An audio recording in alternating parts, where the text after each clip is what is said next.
мына жердеген 30 жылда дым өзгермепті ғой. Сүндет тойынан бастап дәл сондай. 2680 үйді су басқан Атырау облысындағы Құлсары қаласында қалпына келтіру жұмыстары жалғасып жатыр. Жем өзенінің арнасынан асып Құлсары қаласын су басуына байланысты 8150 қап құм толтырылып, 2200 метр қорғаныс бөгет бекітілген. Қазіргі таңда Жылой ауданы Құлсары қаласында су басқан үйлер саны 2680. Категориялар бойынша толық есептеу су деңгейі төмендегеннен кейін жүргізіледі делінген хабарламада. Сонымен қатар тәулігіне 20 қоңырау түсіп, 9 адам құтқарылып, 34 адам және үй жануарлары қауіпсіз жерге көшіріліпті.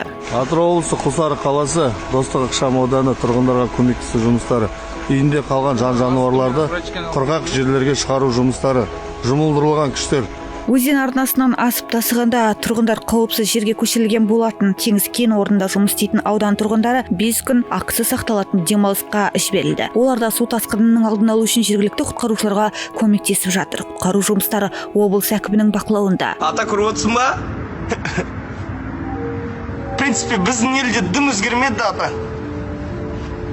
Мен кейде ойлаймын, осының бәрін көрмей, сіздің ерте кетіп қалғаныңыз дұрыста шығар негізі. Құлсарыға Жайық өзенінен де қауіп бар. Болжам бойынша өзенге құйылатын су көлемі көбеюі мүмкін. Сондықтан мамандар арнайы белгіленген 20 учаскедегі дамбалардың биіктігін 6 метрге дейін көтеруде. Бүгін нөмір 2, нөмір 3 ауылға тасқын судың кіру қаупі туындаған. Жылой ауданына қарасты Қарағай келді мекеніне су тасқынының кіру қаупі туындауына байланысты төтенше жағдай жарияланып, ауыл халқы қауіпсіз жерге шығарылған болатын. Қаладағы Достық шағын ауданы мен 5 ауылды жағалап тұрған көпірде ағыстың қатты келуіне байланысты қозғалыс тоқтатылды. Сақтық шараларын жасау үшін полиция бөлімінің қызметкерлері көпір басында халыққа түсіндіру жұмыстарын жүргізіп жатыр.